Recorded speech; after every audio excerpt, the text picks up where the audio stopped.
Bonjour et bienvenue dans ce webinaire, donc le quatrième et dernier de la série consacrée à des projets d'expérimentation de systèmes de culture innovants en région Auvergne-Rhône-Alpes. Alors, je suis Thomas Paco, je travaille à la Chambre régionale d'agriculture Auvergne-Rhône-Alpes et je suis en charge notamment de la R&D en grande culture. Alors, ces webinaires, ils sont proposés dans le cadre du partenariat recherche, innovation, développement, en particulier par l'ISARA, les chambres d'agriculture et Arvalis. Et les projets qu'on va vous présenter aujourd'hui, ils ont tous bénéficié de financement PEPIT au cours de ces dernières années. PEPIT, c'est le dispositif de financement de la R&D agricole par la région Auvergne-Rhône-Alpes. Alors, ces projets, ils ont été mis en œuvre depuis un certain nombre d'années. On arrive à un moment charnière. Certains, on a plus de 5, 6, voire 7 ans de suivi de ces systèmes de culture innovants. Donc, on a beaucoup de choses à valoriser. Et on a fait le choix de nous focaliser sur quelques thématiques transversales. Donc, l'objectif du webinaire d'aujourd'hui, c'est de faire justement un petit récapitulatif, une synthèse de ces différents sujets, dont certains ont été abordés au cours des webinaires les semaines précédentes. Alors, on va passer à la diapo suivante pour vous dire le programme de ce webinaire. Alors, en introduction, ma collègue Ophélie Boulanger de la Chambre de l'Isère interviendra pour présenter qu'est-ce qu'une XP System et les dispositifs. Ensuite, on aura une présentation par Johan Ginestière et Laetitia Masson des objectifs, enjeux et leviers au sein de ces systèmes de culture innovants. Une partie ensuite pour vous décrire quelques résultats d'indicateurs de performance de ces systèmes. Et enfin, on fera un focus sur la fertilité des sols, donc un webinaire de la semaine dernière, avant de conclure. Alors, avant de démarrer, Léa, peut-être quelques aspects pratiques.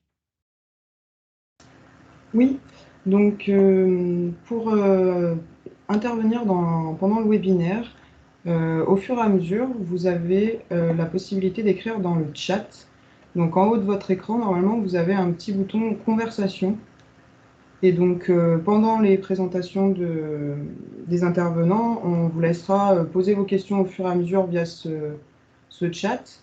Et pendant les phases de questions, on peut vous donner l'accès au micro.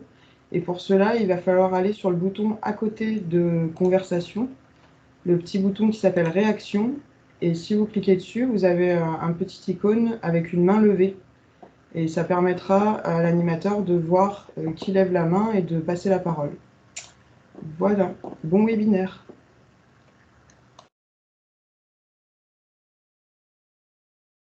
Merci Léa. Du coup, je vais passer la parole à Ophélie pour l'introduction. Donc, bonjour, Ophélie Boulanger de la Chambre d'agriculture de l'Isère. J'ai coordonné le projet RICIM qui sera mentionné tout à l'heure et suivi un site en Isère. Donc, je vais vous présenter rapidement les résultats qu'on va vous présenter aujourd'hui sont issus des plusieurs expérimentations système qui ont été menées dans la région. Donc, je vais vous présenter rapidement ce que c'est qu'une expérimentation système. Tu peux passer la diapo, Johan. En fait, il y a de nombreux types d'expérimentations qui existent en agriculture. Une des plus connues, c'est peut-être l'expérimentation factorielle, qui est assez facile à comprendre, dans une même situation, on va faire varier un seul paramètre. Par exemple, on va semer diverses variétés de blé à la même date dans la même parcelle et on va étudier leur performance. Ici, on est dans une approche complètement différente. En fait, on va étudier un système de culture complet qu'on va comparer à un autre et à d'autres contextes. Donc, c'est un ensemble de modalités techniques qui comprennent une rotation, des couverts d'interculture, des modalités de travail de sol et des choix faits quant à la gestion des ravageurs et des adventices. Du coup, par la suite, comme on n'évalue pas l'efficacité d'une technique précise, pour notre exemple de variété de blé, par exemple, tout à l'heure, on aurait pu sortir la variété la plus productive ou la plus résistante aux maladies. Là, c'est un petit peu plus complexe d'analyser les résultats. Et du coup, qu'est-ce qu'on cherche à montrer dans une expérimentation système? C'est la diapo suivante. On cherche à vérifier la faisabilité technique d'un système de culture qu'on a défini avant tout en premier lieu sur papier de façon théorique, qu'on pense être performant, mais voilà, on vérifie qu'il est bien faisable techniquement. Ensuite, ce système de culture, on le conçoit pour répondre à certains objectifs de performance technique, agronomique, économique, environnementale. Et du coup, on va vérifier qu'il atteint bien ces objectifs. Et sinon, pourquoi? On va analyser les forces et faiblesses du système innovant et donc ça aide à améliorer les connaissances sur l'effet d'un système de culture sur l'agroécosystème. Donc, mes collègues vont vous présenter plus en détail et plus clairement ce qu'on peut retirer des projets principalement Dessine et Tarae. Donc, diapo suivante. Donc, ces 2 projets ont été lancés en 2016. Ils ont été conduits pendant 6 ans. Je veux bien la carte à l'écran. Du coup, vous allez voir que le projet Dessine a été mené plutôt dans les départements de l'Allier et du Puy-de-Dôme. Je crois que j'ai plus le partage du diaporama. Donc, voilà, le projet Dessine a été mené. Je l'ai partagé. Parfait, c'est bon. Le projet Dessine a été mené du coup dans les départements de l'Allier et du Puy-de-Dôme, et le projet Tarae plutôt en Nord-Isère, donc sur les principes de l'expérimentation système, depuis plus de 6 ans, donc avec des données conséquentes collectées. Et du coup, ces expérimentations ont été construites avec des agriculteurs et autour de collectifs d'agriculteurs. En fait, de chaque côté, des objectifs et des problématiques spécifiques au contexte local ont été définis en premier lieu, puis des systèmes innovants ont été définis avec les agriculteurs pour essayer de répondre à ces problématiques. Et ensuite, ils ont été mis en place sur le terrain, en parcelle agricole, par les agriculteurs et pas en station. C'est une des spécificités du projet. Et derrière, il y a eu des suivis de faits sur les parcelles, sur les volets sol, composantes de rendement et performances technico-économiques principalement. Donc, c'est ce que mes 2 collègues vont vous détailler par la suite. Et une petite différence sur les 2 expérimentations, c'est que sur le projet Dessine, c'était des parcelles entières qui étaient suivies. Il y avait une parcelle dédiée à chaque terme de la rotation. Donc, c'était une rotation sur 5 ans. Il y avait 5 parcelles et tous les termes étaient présents chaque année. Sur le projet Tarae, il y avait une parcelle de l'exploitation qui était dédiée à l'expérimentation, avec une bande pratique agriculteur référence, une bande du système innovant de l'année N et une bande du système innovant de l'année N+1, où on se permettait de prendre un petit peu plus de risques sur la conduite. Et du coup, cette expérimentation et ce système innovant a été comparé à une exploitation dite de référence du secteur, pour le projet Dessine, qui est avec un système de culture qui est considéré comme classique pour le secteur et le contexte local. 2 autres dispositifs sont présents sur la carte. Le dispositif Ricine, qui a été lancé en 2020 sur un modèle assez proche de celui de Dessine, en visant un petit peu plus dans les systèmes innovants la réduction d'intrants, principalement phytosanitaires. Il existe pour l'instant peu de résultats, c'est pour ça qu'ils ne seront pas détaillés aujourd'hui. Et la plateforme TAB, qui est une station d'expérimentation avec une expérimentation système qui porte principalement sur la biodiversité. Il y a des résultats qui ont été présentés lors du second webinaire et du coup, ils ne seront pas détaillés aujourd'hui plus en détail. Et bien sûr, il y a des échanges qui sont faits entre ces différents projets, notamment sur le volet méthodologique pour s'enrichir les uns les autres et collaborer.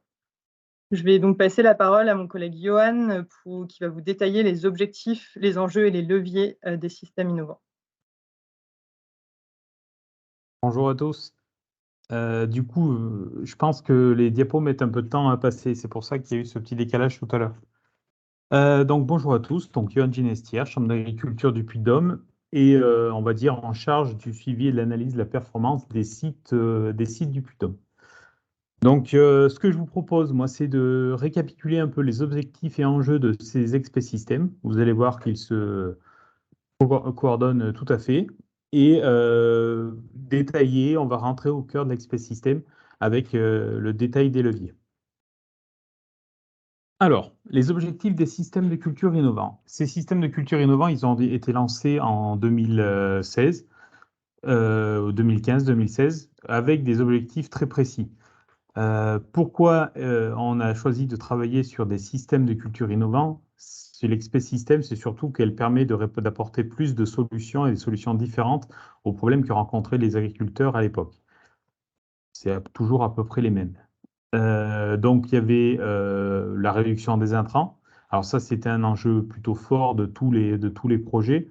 Alors, pesticides surtout et engrais de synthèse. Alors, pour cet enjeu, on est plutôt à la croisée des chemins entre l'écologie et l'agronomie. On pourrait le renommer par gestion alternative des bioagresseurs. Et l'objectif est vraiment de sortir du tout phyto. Ensuite, deuxième enjeu principal, deuxième objectif, c'était l'amélioration de la fertilité des sols et avoir une gestion durable. Pourquoi? Pour préserver et perpétuer les services rendus aux agrosystèmes. Vous savez que chaque pilier de la fertilité, rend des services et il faut le maintenir.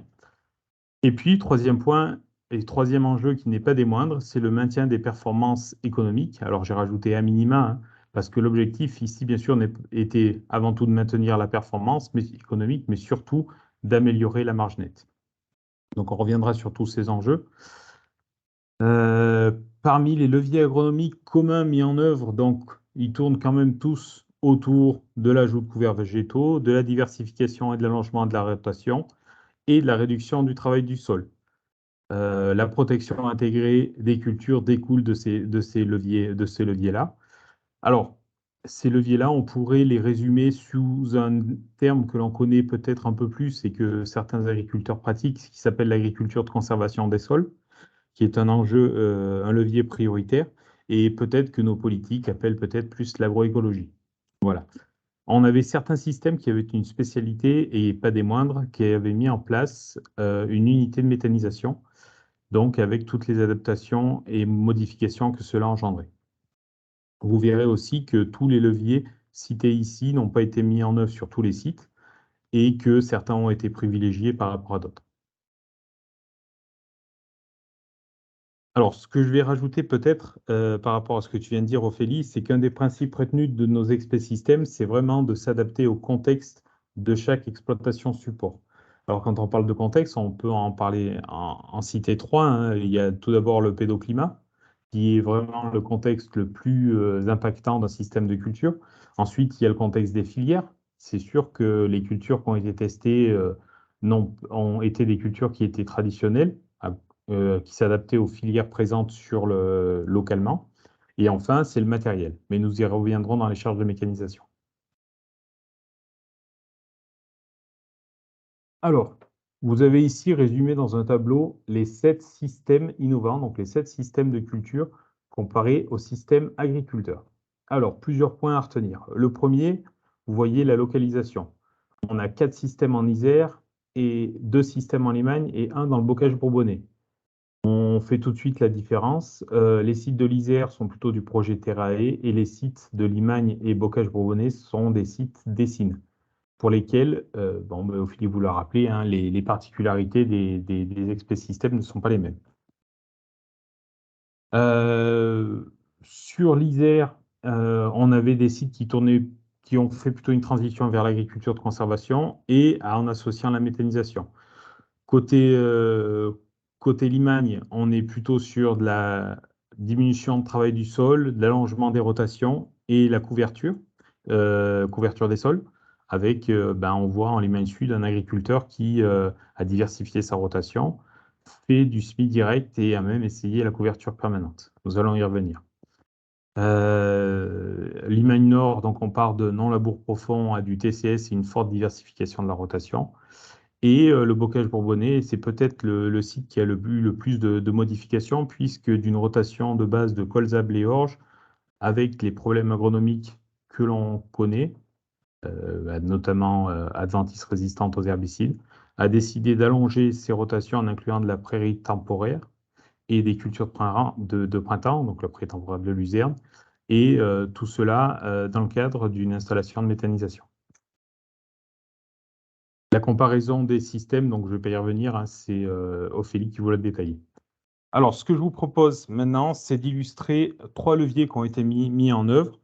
Donc, le premier sur la diversification de la rotation et l'allongement. Le deuxième sur le semi-direct sous couvert. Alors, ce titre est un peu incomplet puisque on peut même on va détailler des techniques de semis sous couvert végétal vivant, une couverture permanente. Et troisième levier, ça a été l'intégration de protéagineux et légumineuses, qui est un des leviers qui est le plus plébiscité, mais le moins réalisé. Alors, c'est parti. Donc, pour le premier levier, sur l'allongement et la diversification de la rotation, donc des enjeux et des objectifs sont ressortis des ateliers de conception que nous avons réalisés avec les agriculteurs. Donc, pourquoi allonger et diversifier sa rotation? C'est tout simplement pour casser le cycle des adventices, hein, en intégrant des cultures de printemps, diversifiant les méthodes de lutte, notamment chimiques, bénéficier d'un bon précédent cultural, hein. On sait que les cultures à forte marge, il n'y en a pas 36 dans une rotation, mais qu'avoir un très bon précédent cultural permet d'augmenter un petit peu sa productivité. D'avoir un effet couvert végétal fort, donc notamment pour des effets de structure de sol, mais aussi de carbone piégé, de matière organique. Et puis, alterner les cultures moins sensibles aux bioagresseurs et ainsi diminuer les IFT. Alors, ce que je vous propose, voilà concrètement ce qu'est une expérimentation système. Une parcelle, donc plusieurs parcelles suivies sur 5 ans, avec une rotation prédéfinie à l'avance. Donc ici, on est sur le site de Limagne Nord. Donc Limagne, pour ceux qui sont de l'autre côté de l'ex-région Auvergne, c'est le haut du Puy-de-Dôme central, sur des terrains argilo-calcaires moyens. Alors là, on est plutôt sur du superficiel, hein. On est historiquement sur des rotations maïs-blé, sans irrigation, ou avec irrigation. Là, c'est plutôt le cas sans irrigation, alternant labour d'automne et semis simplifiés de blé.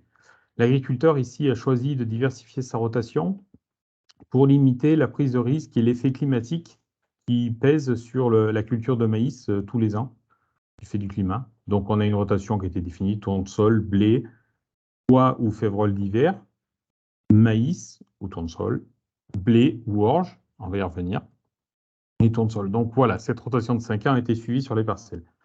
Donc ici, tournesol implanté en 2017 en strip-till.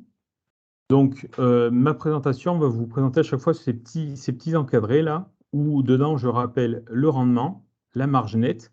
Alors, la marge nette, c'est toutes les marges, toutes les charges déduites, auxquelles on enlève les aides couplées, les aides découplées, l'IFT, que vous connaissez tous, le coût de production et le prix de vente. Le coût de production, c'est un indicateur que l'on peut calculer, c'est la somme des charges divisée par le rendement.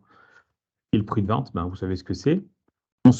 On part du postulat que lorsqu'un prix de vente ne couvre pas les coûts de production, la culture, dans ces conditions-là, dans ce milieu-là, dans cette année-là, n'est pas rentable. Donc ici, charge faible sur cette parcelle-là, technique de travail du sol très limitée, très bon rendement, 36 quintaux sans irrigation, coût de production 251, vendu 306.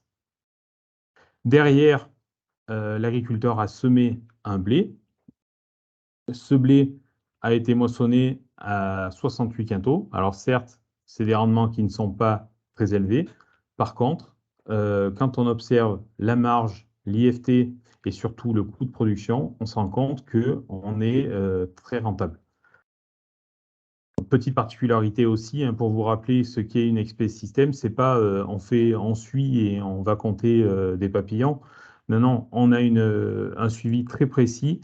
Donc là, c'est les collègues d'Arvalis qui nous ont fourni ce travail-là, avec des comparaisons, des comparaisons à des références locales de tous les indicateurs de culture du blé. Et donc, on voit quand est-ce que ça décroche et pourquoi ça décroche.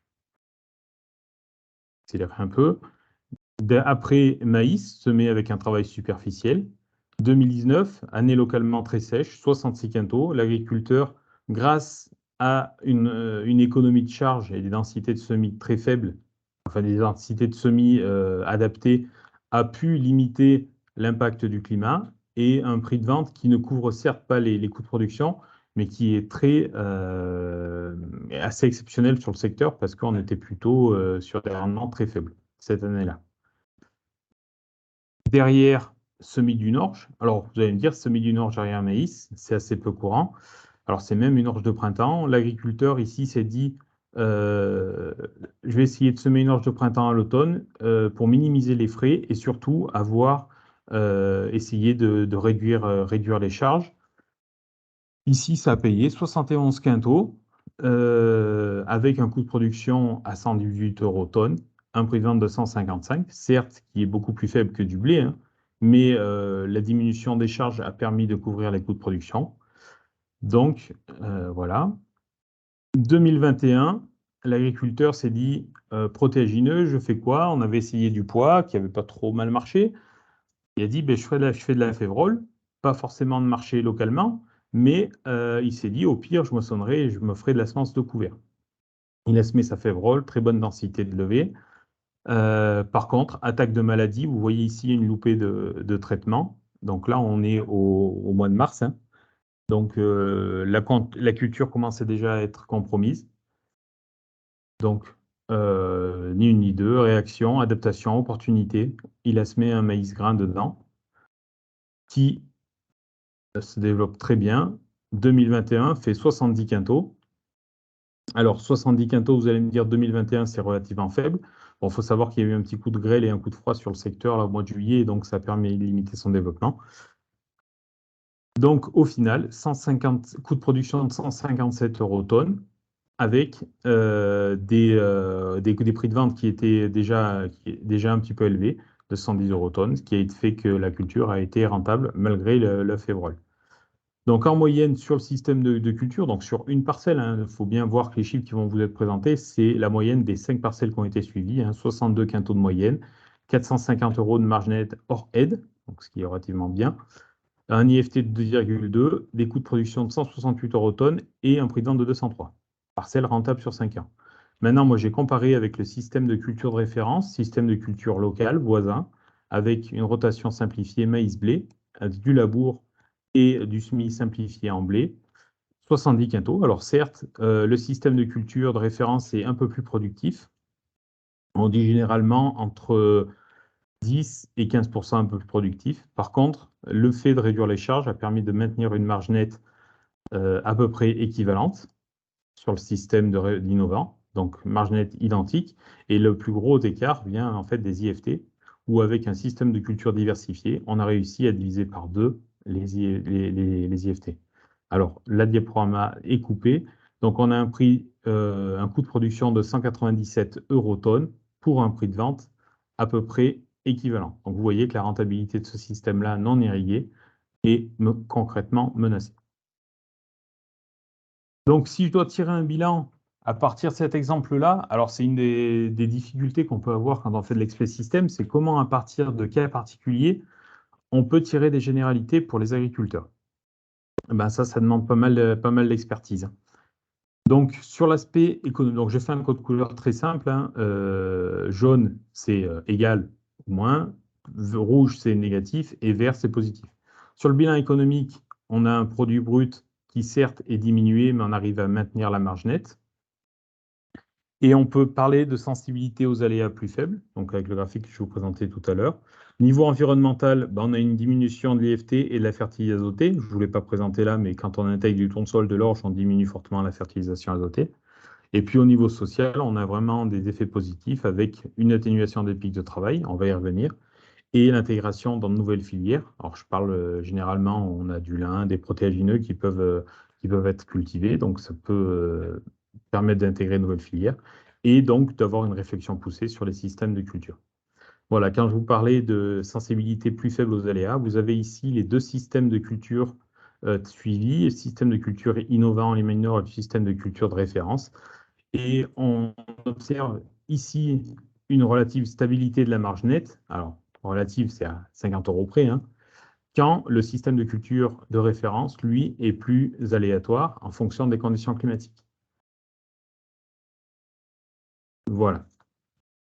Alors, je vais te donner la parole, Laetitia, pour que tu nous présentes la partie SMI direct sous couvert. Oui. Bonjour à tous, donc Laetitia Masson, donc Champ d'agriculture de l'Isère. Et donc moi j'ai suivi les experts systèmes sur le Nord Isère avec l'Isara. Voilà, donc le deuxième levier que je vais vous présenter, donc c'est le SMI direct sous couvert. Donc les objectifs étaient divers, donc en tout cas, par rapport aux essais systèmes Isère, on était principalement sur l'amélioration de la fertilité du sol, notamment la fertilité biologique, on y reviendra plus tard, avec l'introduction de couverts, notamment de légumineuses. Donc la réduction, bien sûr, du travail du sol et donc le post-charge de mécanisation. Et puis aussi, donc, les leviers qui ont été testés visaient aussi un petit peu à innover et puis tester des nouvelles techniques sur les exploitations agricoles.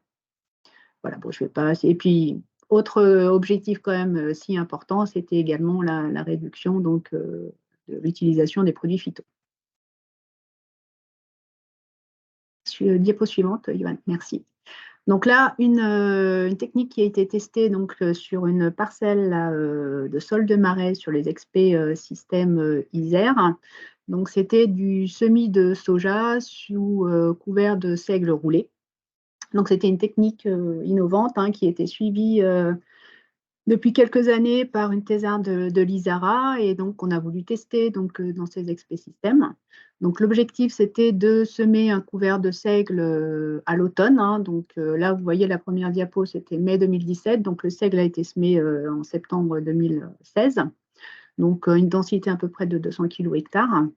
Et donc là, donc, on a semé donc, du soja dans ce seigle donc, au mois de mai. Donc roulage du seigle avec un rouleau FACA et semis du soja en même temps. Donc, ce qu'on a observé sur cette parcelle-là, c'est que malgré les 3 passages de rouleau FACA, on avait le seigle qui se relevait. Je vous expliquerai pourquoi tout à l'heure. Et puis, donc, le soja a été semé et au fur et à mesure, donc, on a vu le soja se développer. On a eu sur cette parcelle-là quelques soucis d'adventice qu'on avait déjà au début des XP systèmes, notamment de l'armoise qui s'est développée dans le soja.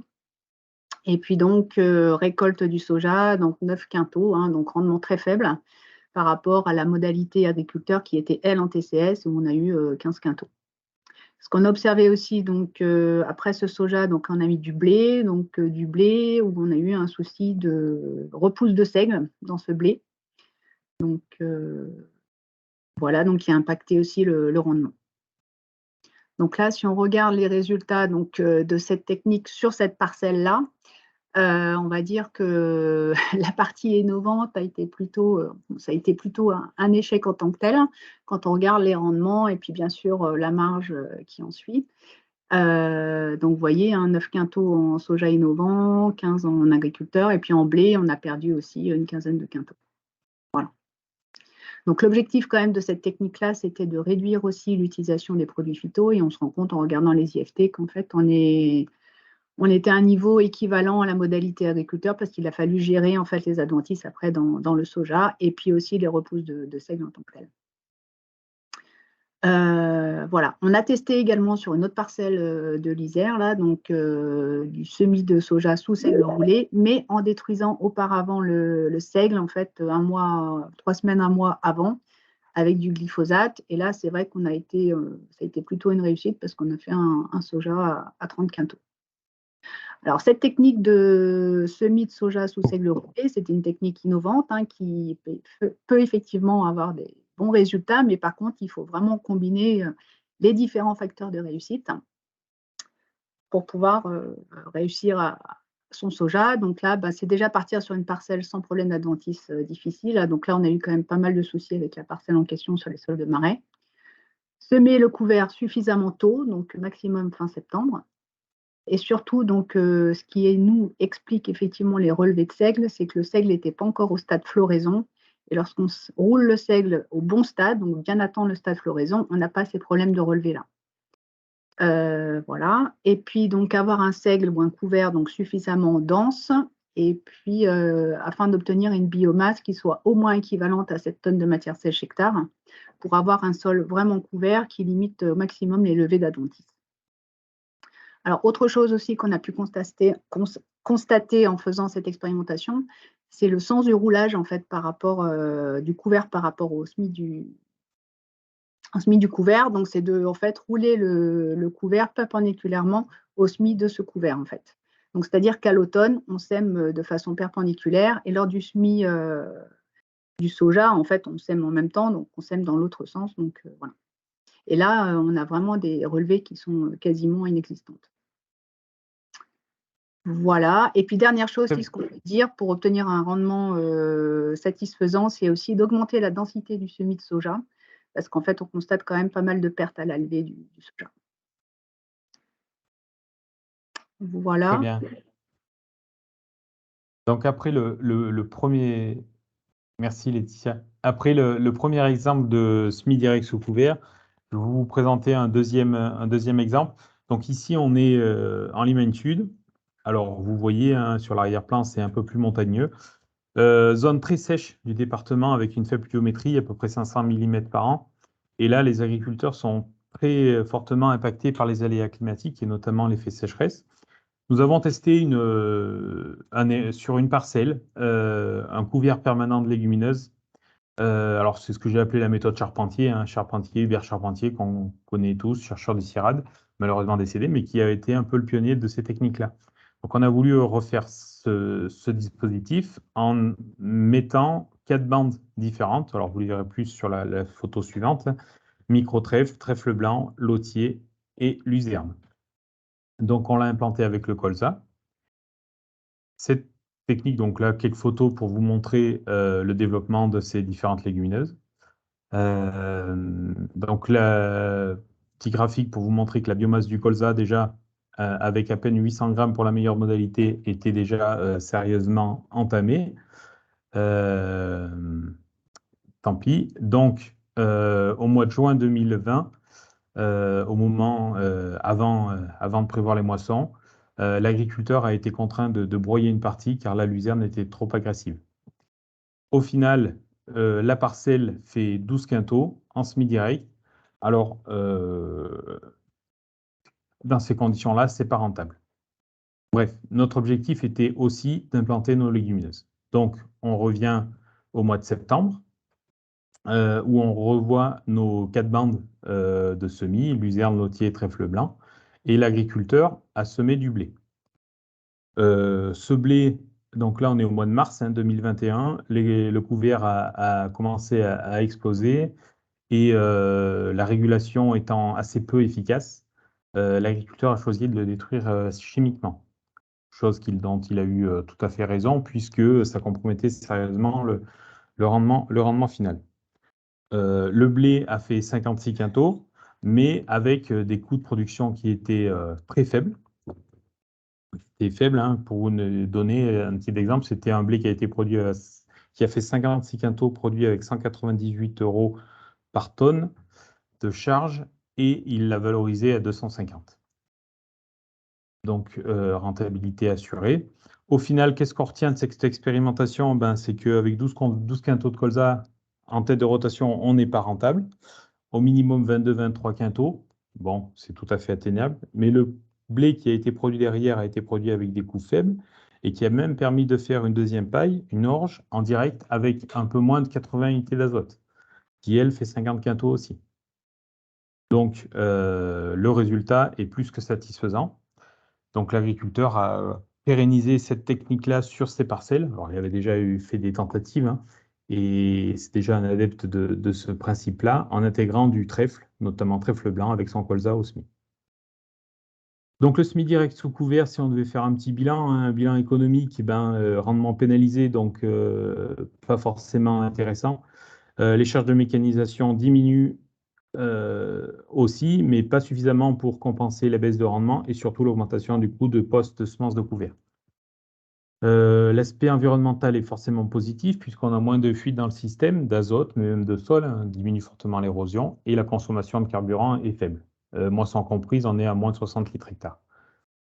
Et puis, au niveau social, on est sur une technique nouvelle qui permet à l'agriculteur d'échanger avec ses collègues. Dernier, intégrer des protéagineux et des légumineuses.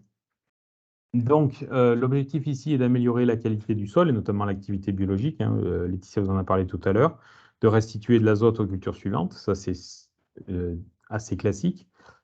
L'objectif aussi est de diminuer la charge en azote du système, notamment en engrais azotés.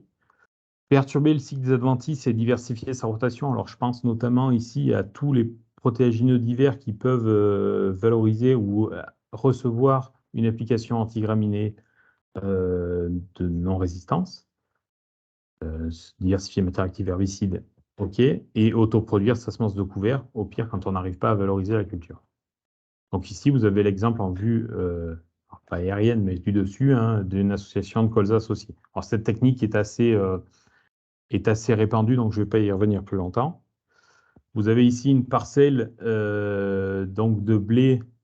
Après la moisson d'un blé qui était suivi d'un colza où du trèfle blanc a été impacté, vous voyez que l'impact sur la fertilité du sol au premier coup de bêche est tout de suite mesurable. Voilà, donc si on passe au protégéneux en culture, ben ici vous avez une lentille, toujours en limatude, hein, vous voyez les photos. Donc on est sur une lentille qui a fait 13 quintaux, la marge bien sûr, hors aide découplée, est de 108 € par hectare, un IFT de 3,8 et des coûts de production qui sont relativement élevés. Donc vous voyez ici aussi, pour que, bon le rendement n'est pas dégueulasse, hein, mais pour que les protégéneurs deviennent rentables, il faut bien sûr deux politiques, hein, bien sûr un soutien de la PAC un peu plus important et forcément des prix de vente qui sont plus élevés pour couvrir les coûts de production. Ici, vous avez pareil une culture de pois d'hiver, donc en Limagne Nord, hein, ici vous voyez le Puy-de-Dôme. Donc 35 quintaux, c'est relativement de bon rendement. Une marge nette hors aide découplée de moins 5 €. Donc là, on n'est pas bon non plus. Un IFT relativement faible par contre, et des coûts de production qui ne sont pas couverts par le prix de vente. L'agriculteur, c'est en 2017-2018, il réimplante sur l'autre parcelle du pois. Ce pois était trop sale, donc pareil, opportunité, semis direct de maïs dans cette parcelle-là. Le maïs fait 70 quintaux, donc relativement bien. 2019, du soja, donc soja année très sèche, avec des rendements très faibles, 13 quintaux, donc une marge nette encore négative. Un IFT certes faible, mais des coûts de production trop élevés par rapport au prix de vente. Et puis notre fameuse parcelle que je vous ai présentée tout à l'heure, donc les févroles qui ont été brûlés et implanter du maïs en semi-direct. 2 minutes aussi pour s'attarder sur la restitution et le piégeage d'azote découvert en légumineuse. Donc ça, c'est une technique qui tend à se développer et qui est relativement intéressante quand on voit la quantité d'azote piégé, 155 unités par hectare, et la restitution potentielle d'azote sur les plusieurs campagnes. 91 unités d'azote. Dernière année, 2021, de la lentille, pareil, là, excès d'eau, 4 quintaux. Donc voilà, en moyenne, on se fait des rendements moyens de 17 quintaux, des marges qui sont de moins 352 € par hectare. Alors, vous pouvez rajouter les 220 € d'aide PAC, hein, d'aide découplée, hein, les DPB, hein, mais vous n'arriverez jamais à compenser le déficit de marge. Des IFT qui sont pour le secteur et pour les cultures de l'Hyménée Nord assez faibles, et des coûts de production qui sont très loin d'être couverts par le prix de vente. 1300, alors certes, on a l'impact de la lentille, mais voilà. Hop, je te rends la main, Laetitia. Oui. Donc, Je pense qu'il faut qu'on accélère, on est oui. très en retard. Donc, toujours sur l'intégration de légumineuses dans la rotation. Donc là, on disait, on avait une parcelle de maïs semence, donc qui était plutôt en monoculture de maïs semence, où les agriculteurs faisaient un petit peu déjà découvert mais plutôt de raies-gras. Donc là, l'idée, c'était effectivement d'intégrer dans cette rotation maïs semence, à la fois pour diversifier la rotation, mais également pour amener de l'azote dans le système. Donc d'amener des légumineuses donc via les couverts. Donc on a semé, donc les agriculteurs ont semé donc un mélange de raies-gras, trèfle incarnat et veste velue dans du maïs semence au mois de juin. Donc après le dernier binage en fait. Et surtout avant un passage, soit un tour d'eau, soit une pluie, pour qu'il y ait une bonne levée de ces couverts. Hein.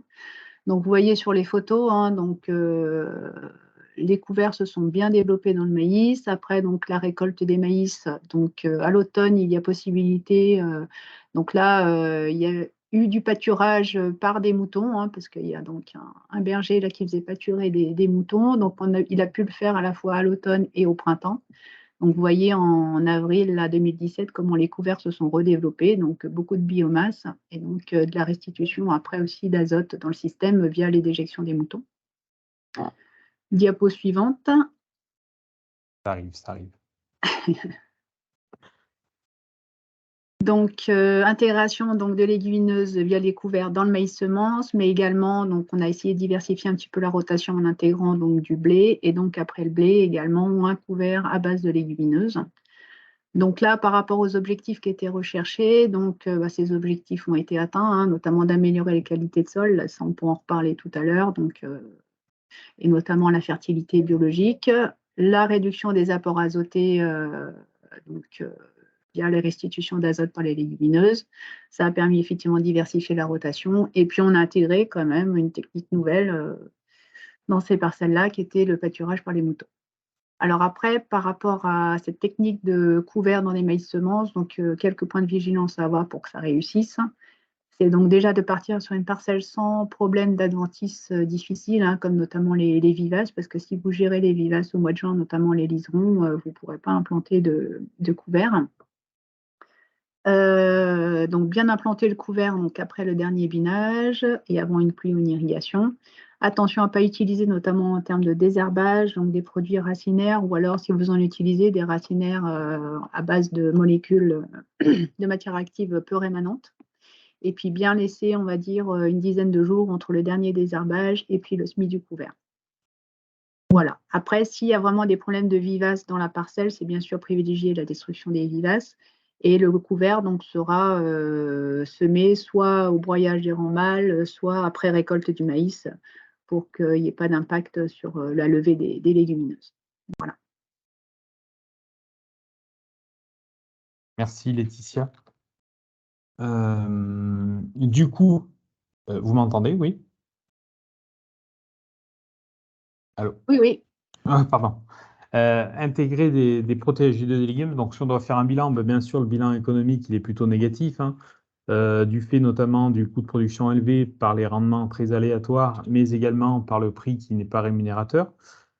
Voilà. Et, on peut aussi penser que le grain, quand on moissonne une légumineuse, la restitution d'azote n'est pas si importante que ça, hein.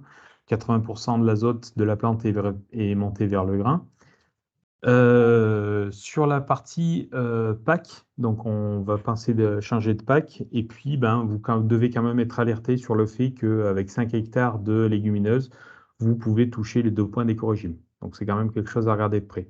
Sur le bilan environnemental, c'est forcément positif avec une diminution des émissions de gaz à effet de serre et une restitution d'azote, mais aussi phosphore et potasse. Ça, on n'en a pas beaucoup parlé.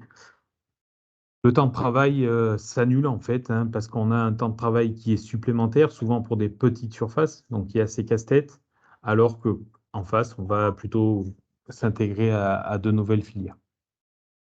Alors, le gaz à effet de serre, je vous en ai parlé tout à l'heure, hein, vous avez ici, sur le site de Limagne Nord, les émissions de gaz à effet de serre moyennes par hectare en kilos d'équivalent CO2. En gros, on a nos 3 gaz à effet de serre, on les a tous transformés en CO2. Donc, par exemple, le protoxyde d'azote est 30 fois plus réchauffant que le CO2. Et donc, on les a catégorisés. On s'aperçoit de suite que parmi les gros postes d'émissions de gaz à effet de serre, hein, c'est les fertilisants. Alors, les fertilisants de 2 sortes, hein, par la difficulté de valorisation et les émissions au champ, mais également par leur fabrication. Voilà. Donc ici, on a nos 3 systèmes de culture. Le système de départ, système initial, qui était assez gourmand en azote. L'intégration de protéagineux a permis de faire diminuer cette fertilisation et donc diminuer les émissions de gaz à effet de serre. À comparaison, le système de rotation maïs-blé du système de référence de Limagne Nord est, quant à lui, très émetteur. Alors, il faut aussi toute relation garder. Un hectare, généralement, un hectare de SAU en France émet 2,5 tonnes d'équivalent CO2 par hectare. On est vraiment dans la fourchette moyenne. Hop, question. Désolé pour le timing, je me rattraperai plus tard.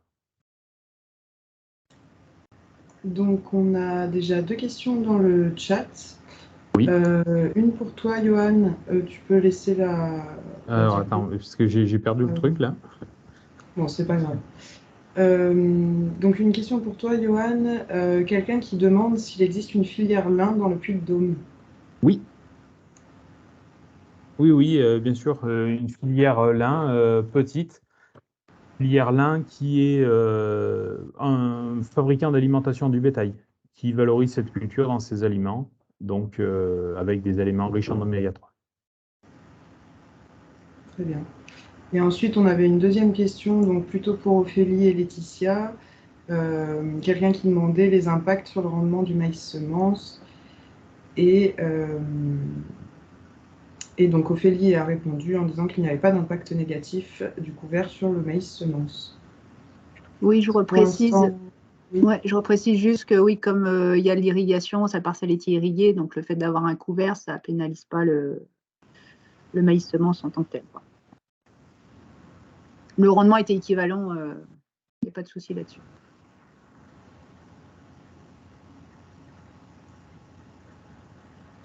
Très bien, donc pour l'instant, aucune main ne se lève, donc puisqu'on a pris un petit peu plus de temps sur cette première partie, je propose qu'on passe déjà à la deuxième, et puis les questions arriveront peut-être au fur et à mesure.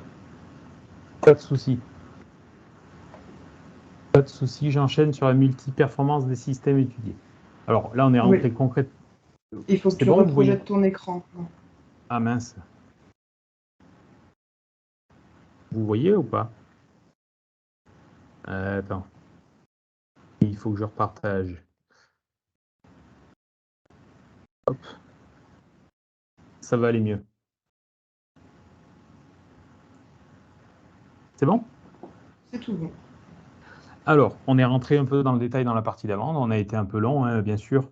Alors, il y a quelque chose qu'on n'a pas précisé, bien sûr. Hein, on remercie tous ensemble, hein, tous les agriculteurs avec qui nous travaillons, qui suivent de près ou de loin nos travaux, parce que sans eux, ben, ce travail n'aurait aucune valeur. Et généralement, ce sont des gens tout simplement géniaux. Donc, la multiperformance des systèmes de culture étudiés. Donc là, moi, ce que je vais vous proposer, tout d'abord, c'est une définition de cette multiperformance. Alors, la multiperformance, qu'entend-on par multiperformance? C'est pour nous l'exigence d'une exploitation, pour une exploitation agricole qui doit être performante à la fois sur le plan économique, environnemental, technique et surtout social. Moi, j'ai une définition bien particulière, bien à moi. Autrefois, à l'école, alors il n'y a pas si longtemps que ça, mais autrefois quand même, un professeur m'a dit: «Un agriculteur a toujours raison de faire ce qu'il fait». Et c'est vrai parce qu'en fait, il agit en fonction de ses besoins, suivant ses convictions et surtout suivant son contexte. Donc il place le curseur là où il le souhaite.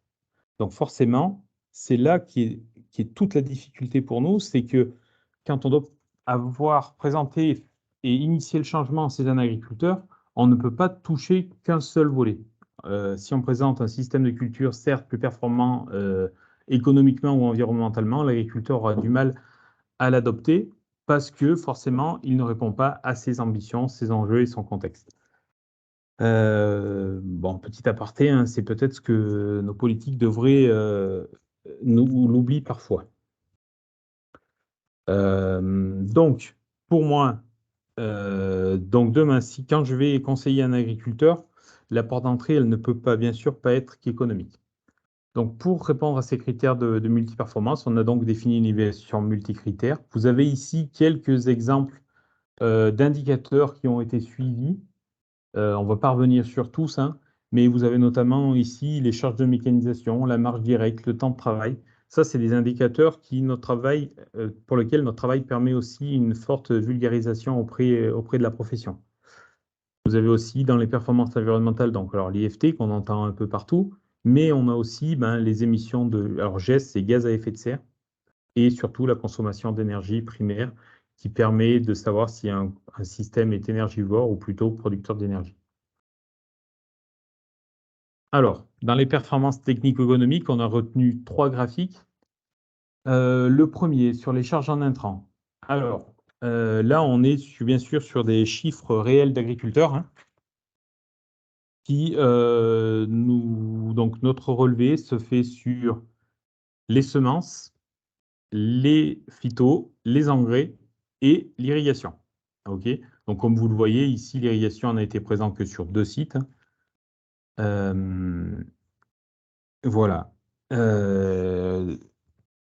Alors, tout d'abord, je tiens à rappeler que toutes les parcelles ont été conduites à l'optimum, hein, c'est-à-dire que ce n'est pas parce que c'est de l'expérimentation qu'on va réduire les intrants.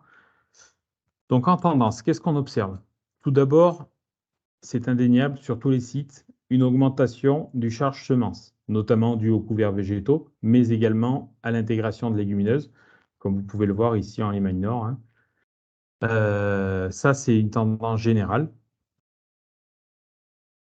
Derrière, on a, c'est la contrepartie, une diminution des postes d'engrais, donc qui généralement s'équilibre, comme vous pouvez le voir sur le site de Limagne Sud, malgré l'achat de semences généralement de légumineuses supplémentaires, on arrive à diminuer les engrais.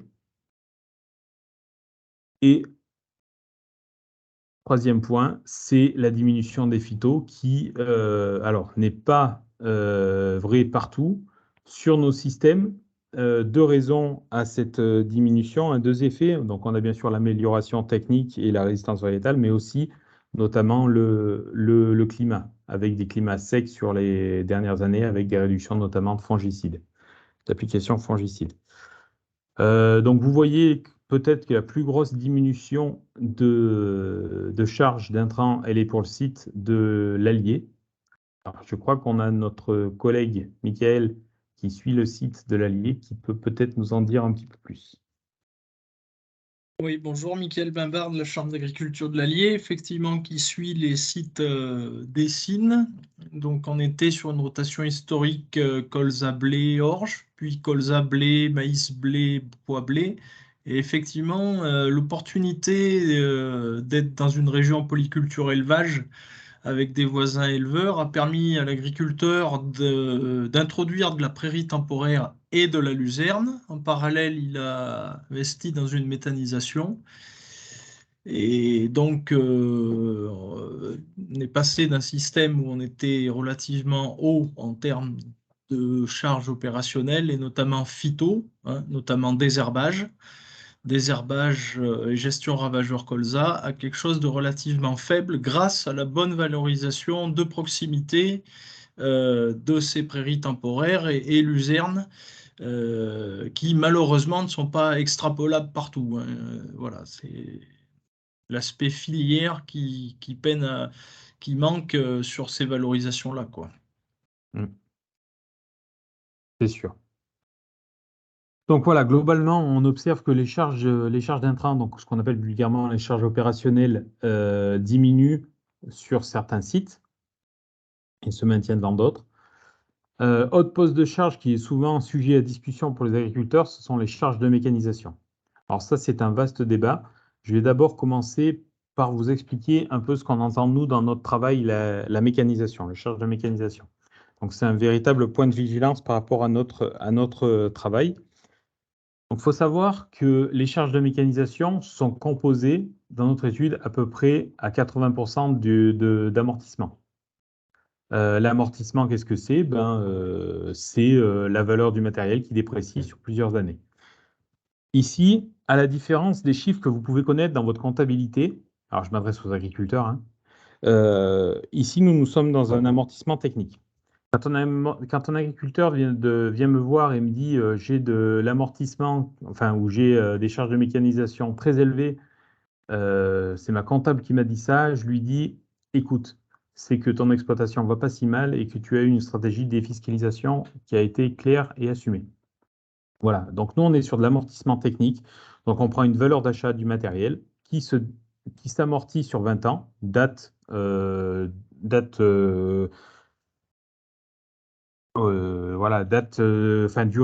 de vie du matériel, à peu près 20 ans, donc qui s'amortit linéairement. Et la plus grande dilution des charges se fait par la surface. Quand j'ai dit ça, j'ai tout dit. Forcément, un agriculteur qui va travailler beaucoup d'hectares avec peu de matériel va avoir des charges de mécanisation faibles.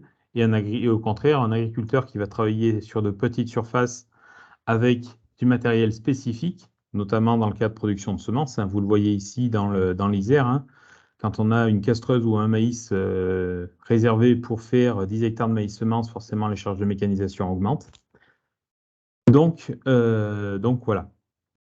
Alors, ce qu'on peut dire, on a deux principales conclusions. Ce qu'on remarque, c'est qu'on a une très légère diminution des charges de mécanisation pour les systèmes de culture innovants, hein. Donc, c'est toutes les barres en vert clair. Alors pourquoi très légère malgré le semi-direct? Alors notre site de Limen Sud est assez caractéristique, où l'agriculteur a quasiment abandonné tout travail du sol, mais n'arrive pas à décrocher ses charges de mécanisation. Bah, c'est tout simplement la surface. Quand on a du matériel qui s'amortit sur 80 hectares, eh ben, on ne peut pas avoir des trop grosses baisses de mécanisation. En plus, le semi-direct, généralement et souvent, la condition de réussite, c'est d'avoir son propre semoir qui a des prix assez élevés. Donc, ce qui fait que ça contrebalance nos charges de mécanisation. Et puis, ce qu'on observe aussi, c'est sur les sites où on a de la méthanisation, hein, donc dans l'Isère ou alors la luzerne de l'Allier, lorsqu'on a récolte de fourrage, forcément, les charges de mécanisation augmentent. Voilà, donc ce qui nous amène aux marges directes, à marge directe où on appelle ça aussi les marges semi-nettes. C'est-à-dire, c'est notre produit brut, chiffre d'affaires plus cette PAC, qu'on retranche les charges d'intrants et les charges de mécanisation. Globalement, la marge directe sur les sites s'améliore. Donc, je vous rappelle, hein, très vert foncé, on est sur le système initial. Très vert clair, on est sur le système de culture innovant. Alors, où placer le curseur? Où c'est qu'on a un système de culture qui est rentable et où c'est qu'on ne l'a pas?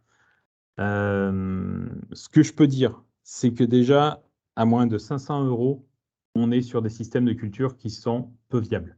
Moins de 500 € hectare, parce que derrière, il faut payer le fermage, il faut payer les annuités et surtout, il faut se rémunérer. Voilà. Donc, globalement, on a des systèmes de culture où la marge nette a diminué. Ici, c'est essentiellement dû à la prise de risque des agriculteurs et de l'expert système. Ici, dans le contexte méthanisation, aussi grosse prise de risque. Donc, des charges et de la mécanisation qui augmente, donc des marges directes qui sont plus faibles. Ici, pour l'Allier, on n'a pas une explosion de la marge semi-nette, donc due aux cultures de printemps qui ont été associées aussi au système de culture, hein, des cultures, des rendements qui ont été assez faibles. Par contre, pour nos deux sites Limagne, on a une vraie progression de la marge semi-nette due aux économies à la fois de travail du sol et d'intrants. Temps de travail, donc aussi le logiciel qu'on utilise, alors on n'a pas de souligné, hein, on travaille avec l'outil Sister développé par nos collègues d'Arvalis, qui est un outil qui nous sort tous ces indicateurs et qui nous sort tous ces indicateurs. Donc on a le temps de travail. Donc ce temps de travail, là aussi, moi je fixe généralement une barre aux 5 heures par hectare. En dessous, c'est que l'agriculteur a plus de surface que les 80 ou 100 hectares moyens et qu'il doit gagner du temps. Au-dessus, c'est des systèmes de culture qui sont très chronophages. Donc voilà, on gagne. Donc là, c'est ce qui est dans l'inverse. Quand ça diminue, on gagne du temps sur les cultures. Donc là, vraiment, on voit que la mise en œuvre de l'agriculture de conservation, de la réduction du travail du sol et qui est un véritable allié pour faire diminuer ce temps de travail. Alors 5 heures hectare, hein, je ne vais pas rentrer dans le détail, mais globalement, on dit que, donc là c'est le temps de traction à l'hectare, on dit que c'est à peu près un tiers du temps qu'un agriculteur passe sur son exploitation. Voilà, hop. Donc si je dois arriver à une synthèse des performances technico-économiques, c'est qu'on a des augmentations de charges de semences à la fois en couvert et pour les protéagineux qui sont relativement communes à tous les sites, qui ne compensent pas toujours, même si c'est pas très vrai, les charges ne sont pas toujours compensées par les charges d'engrais et de phyto. Des charges de mécanisation qui augmentent avec la méthanisation, donc ça c'est sûr, et j'irai même plus avec la récolte de fourrage. Des faibles économies de charges de mécanisation par rapport au système de référence. Donc ça, je vous ai expliqué pourquoi, je n'y reviens pas dessus. Et des résultats variables selon les sites, avec notamment des échecs techniques sur les sites où on a pris le plus de risques et des stratégies payantes. Alors quand le débouché est assuré, oui, mais surtout quand le prix de vente couvre le coût de production. Voilà, pour les performance environnementale, donc je vais m'attarder sur deux, donc les IFT et les gaz à effet de serre. Donc sur les IFT, qui est l'indice de fréquence de traitement, on cumule les doses homologuées à l'hectare. Ici, on les a réparties entre les différents postes de traitement. Ici, l'herbicide culture. Le petit vert au-dessus, c'est l'herbicide interculture, donc le glyphosate en partie. Les fongicides, insecticides, molluscicides, donc ça, c'est tous les anti-limaces. Et les traitements de semences. Donc, globalement, on observe une vraie diminution des IFT sur tous les sites. Donc là, le pari est réussi. Alors qui sont, pour moi, essentiellement dus à l'amélioration technique des agriculteurs, à la plus faible sensibilité du système de culture, mais aussi aux conditions climatiques. Avec notamment, on voit qu'ici, sur le site de Limagne Sud, c'est vraiment les fongicides qui diminuent. Alors, l'agriculteur, il faut le souligner aussi, les agriculteurs, dans ces expés-là, n'hésitent pas à utiliser du biocontrôle. Par exemple, Limagne Nord, Limagne Sud, moi, des agriculteurs sont très fervents de ces pratiques-là et essayent le biocontrôle. On voit que forcément, les parcelles en agriculture de conservation sont dépendantes de l'herbicide interculture.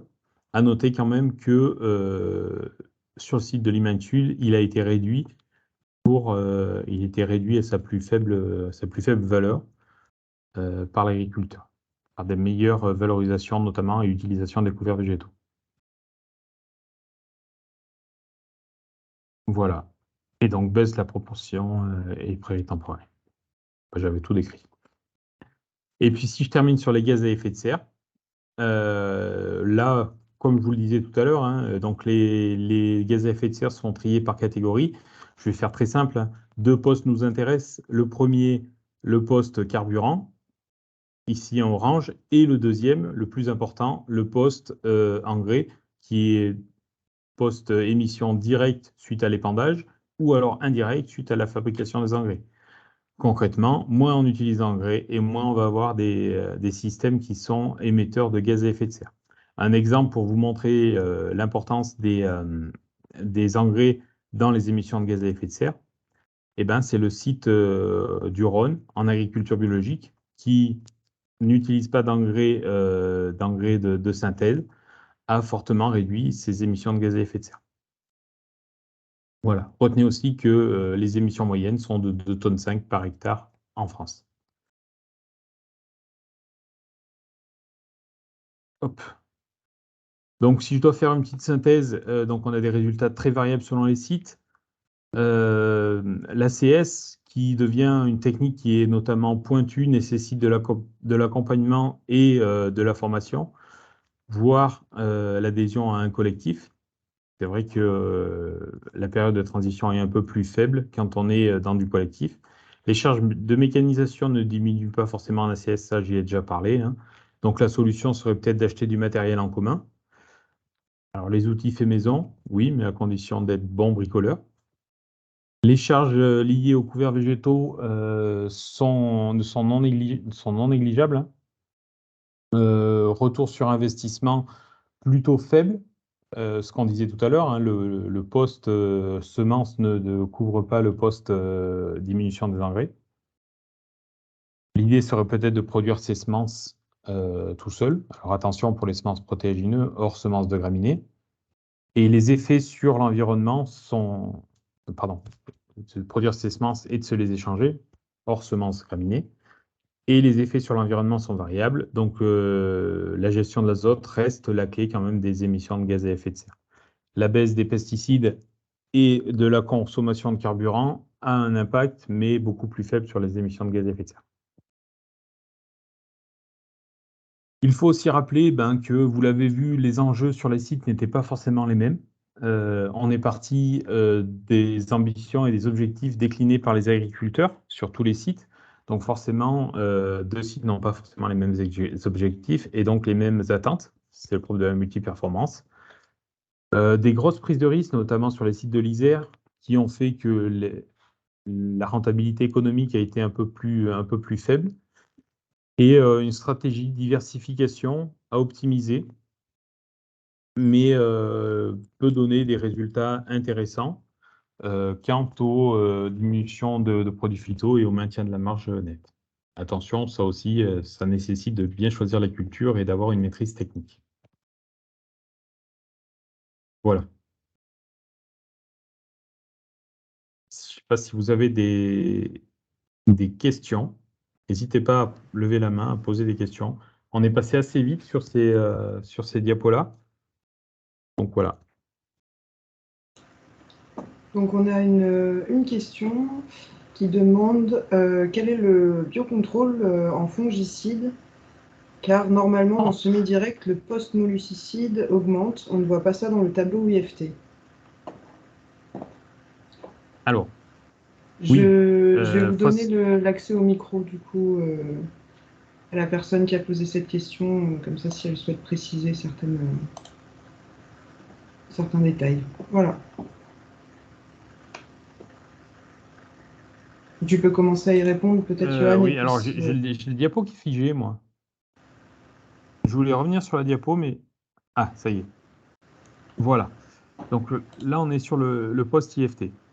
Alors, l'effet molluscicide, oui. C'est pas parce alors déjà, c'est pas parce qu'un produit est du biocontrôle qu'il n'a pas d'IFT. Ici, je ne l'ai pas précisé, c'est qu'on a intégré tous les IFT. Hein. Donc, les IFT biocontrôle ont pu être comptés. Le semi-direct, alors ça aussi, on l'a observé dans nos ces systèmes. On a fait des relevés, notamment de carabes, où toutes les semaines, de mars à juin, on était dans les parcelles pour aller compter les carabes. Ce qu'on observe aussi, et ça c'est indéniable, hein, c'est l'augmentation de présence de ces coléoptères qui ont des effets positifs sur les limaces notamment, et donc qui permettent de diminuer un peu les dégâts sur culture. Après aussi, ben ça c'est la stratégie de l'agriculteur, hein, c'est peut-être faire plus de petites doses en préventif plutôt que des grandes doses en curatif. Voilà pour la question des molluscicides. Et l'autre, c'était quoi, Léa? Un peu plus. Je n'ai pas noté, pardon. Alors, on demandait quel était le biocontrôle en fongicide. Le biocontrôle en fongicide qui a été testé à base de soufre. Donc, alors le nom commercial, je ne l'ai plus en tête. Et l'agriculteur a même testé, alors le nom commercial, je l'ai en tête, c'est de l'échiquier contre la fusariose du blé. Là aussi, quand la pression est faible, forcément le biocontrôle est suffisant. Quand la pression est très élevée, ça ne suffit pas. Avec notamment en Limagne une forte année en 2018 où on a eu des lots de blé fortement déclassés.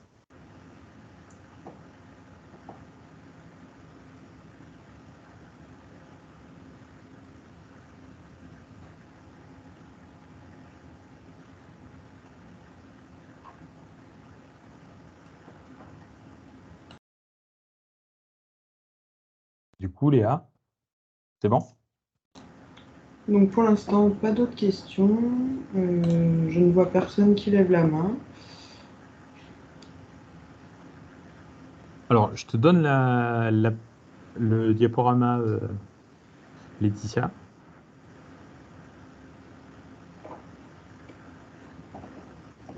À partager, voilà. Voilà, donc moi je vais vous présenter. Vous m'entendez là, c'est bon? Parce que j'ai plus accès effectivement. C'est bon, Laetitia. Ok.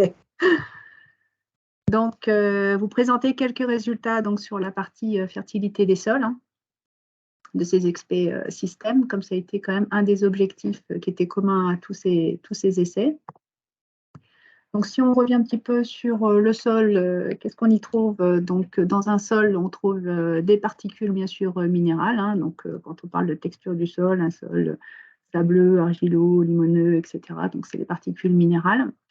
On trouve également des matières organiques, de l'eau, de l'air, et puis des organismes vivants. Donc, vous voyez là, effectivement, si on zoome petit à petit, on voit de la matière organique, des particules minérales, des racines, hein, donc beaucoup de choses qui se passent autour de ça, et puis bien sûr les organismes du sol qui sont présents. Et si on regarde un peu plus précisément, donc les particules minérales se mélangent effectivement à la matière organique, ce qui forme le complexe argilo-humique, et donc derrière, donc les éléments minéraux qui sont plus ou moins disponibles, et donc on parle de capacité d'échange cationique. Alors après, si on définit un petit peu ce qu'est la fertilité des sols. Alors la fertilité du sol, on peut peut-être la définir comme ça, la capacité d'un sol en fait à répondre aux besoins de nutrition minérale et hydrique des plantes, hein. Donc cette fertilité, en fait, elle résulte des interactions qu'il peut y avoir entre les différents piliers de cette fertilité, donc dont on parle de fertilité physique, fertilité biologique et chimique. Donc entre ces trois piliers-là, il y a effectivement des interactions permanentes. Et donc, au centre de cette fertilité, donc, ce qui joue aussi beaucoup sur ces trois piliers, c'est la matière organique. Donc, en fait, cette fertilité, elle n'est pas stable dans le temps. Elle évolue en fonction du climat et bien sûr en fonction des pratiques que peuvent avoir les agriculteurs sur les parcelles. Alors après, maintenant, si on va un peu plus loin sur la présentation de chacun des piliers, donc on peut en fait imaginer le sol comme une grande maison, donc il y a une certaine structure et à l'intérieur de laquelle il y a des habitants et qui sont effectivement qui ont de la nourriture à disposition. Donc si on regarde plus spécifiquement la structure du sol, bah, c'est quoi? C'est l'arrangement spatial en fait des particules de sol, hein. Donc ces structures, elles permettent quoi? Aux racines de pénétrer et de s'ancrer dans le sol. Elles permettent l'infiltration de l'eau, de l'air, etc. Et puis donc, un sol qui a une bonne structure permet une bonne minéralisation des matières organiques et donc l'assimilation des nutriments par les racines. Donc, on veut dire qu'une bonne structure uniforme, hein, ça permet de garantir une croissance des plantes tout en minimisant les problèmes environnementaux. Alors après, cette structure, elle peut être impactée par quoi? En fait, plusieurs facteurs, hein. Donc bien sûr le climat qui joue sur la structure du sol, mais également et surtout donc, les passages d'engins, donc le lissage de certains outils aussi également, et puis s'il y a des animaux, ça peut être du piétinement, via par exemple du surpâturage ou autre. Donc lorsqu'il y a un tassement du sol, qu'est-ce qui se passe en fait? Eh bien, il y a une réduction de la porosité structurale, hein, qui entraîne de ce fait une mauvaise circulation des fluides, donc on parle de l'eau, de l'air, et donc qui met en fait à mal un petit peu ces organismes du sol, et donc il y a une mauvaise minéralisation, une plus faible minéralisation de la matière organique. Il peut y avoir également donc, une diminution du volume exploré par les racines. Donc, vous voyez à droite, hein, des racines qui peuvent être impactées par une mauvaise structure de sol, hein. On retrouve des racines qui peuvent être coudées, hein. C'est souvent le cas, par exemple, des colzas avec une compaction du sol. On retrouve des racines qui sont souvent coudées. On retrouve aussi des racines en forme d'arête de poisson, etc. Donc là, c'est souvent signe qu'il y a un problème de compaction dans le sol. Donc là, je vous le disais tout à l'heure, donc les matières organiques sont au centre de tout ça, et c'est vraiment donc le couvert, donc c'est ce qui alimente, on va dire, ces organismes du sol. Donc quand on parle de matière organique, on parle de plusieurs types de matières organiques. Donc on a la matière organique vivante, donc tout ce qui est organisme du sol, hein. Vous avez la matière organique fraîche, et puis après on peut aller jusque la matière organique transitoire et matière organique humique. En fait, ces matières organiques-là, elles ont des fonctions différentes. Donc, si on regarde plus précisément les matières organiques vivantes et fraîches, on va retrouver plutôt des fonctions, on va dire, énergisantes, c'est-à-dire qui fournissent le substrat énergétique à l'ensemble de ces organismes du sol. Et donc, ces éléments, cette matière organique-là, c'est une réserve en fait, d'éléments nutritifs, à la fois pour les plantes et également pour les organismes du sol. Si on regarde plus précisément la matière organique plutôt humique, donc celle-ci, elle a plutôt une fonction de stabilisation et de structuration des sols, hein, avec une augmentation, par exemple, de la capacité du sol à résister, on va dire, au compactage, ça augmente aussi la réserve utile du sol, etc. Et c'est aussi un réservoir de nutriments, mais à plus long terme, pour tout ce qui est organisme du sol.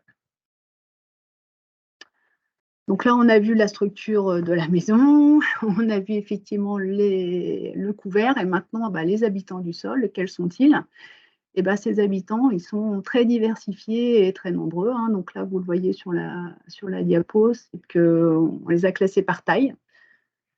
Donc des plus petits, donc c'est tout ce qui est micro-organismes, hein, bactéries, champignons, jusqu'aux plus gros. Donc on trouve également les plantes, mais on parle souvent aussi, ou on connaît en tout cas, ce qu'on connaît le plus, c'est les vers de terre. Et là, vous voyez, donc, si on reprend un petit peu, donc micro-organismes, microfaune, donc là on retrouve les protozoaires, les nématodes, etc., pour aller jusqu'au ver de terre et puis à la plante. Alors nous, dans nos expé-systèmes, en fait, on a choisi d'étudier certains organismes, hein, pas tous, hein, parce qu'on n'a pas forcément les éléments. Et on a retenu en fait d'étudier donc les micro-organismes, donc bactéries, champignons. On a étudié également les nématodes et puis donc les vers de terre. En fait, on a retenu ces organismes-là parce que c'est des organismes qui sont importants à différents niveaux de la chaîne trophique du sol, hein. Ils ont des fonctions importantes. Ils sont impliqués dans des services écosystémiques. C'est également des organismes qui sont sensibles aux perturbations de l'environnement. Et en fait, c'est des indicateurs en fait, qui ont été validés aussi par différents programmes de recherche dans de nombreuses situations environnementales.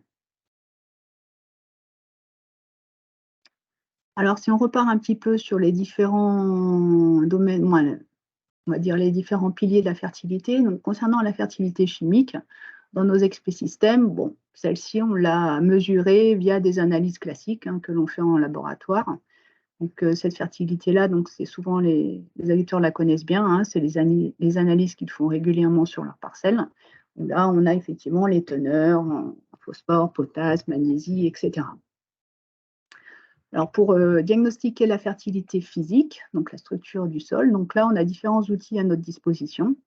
Donc là, vous avez quelques illustrations, donc bien sûr le profil cultural, hein, donc, où on réalise une fosse dans une parcelle, hein, souvent à peu près 1 mètre de profondeur sur 2 mètres de large, 2 mètres de long, je veux dire, et où là, on analyse comment se présente le sol, à la fois dans sa profondeur et puis sur aussi la longueur en fonction des différents passages d'engins. Et on détermine les situations où c'est compacté ou pas compacté. Donc là, il faut une certaine expertise quand même pour pouvoir analyser ce type de profil. Mais il permet vraiment de diagnostiquer la structure du sol. Nous avons également donc la possibilité de faire des profils 3D qui sont beaucoup plus rapides à faire, plus simples aussi. On voit là, donc, on peut diagnostiquer la structure sur à peu près 70 cm de profond. Et c'est des outils en termes d'animation de collectif qui sont plutôt pas mal.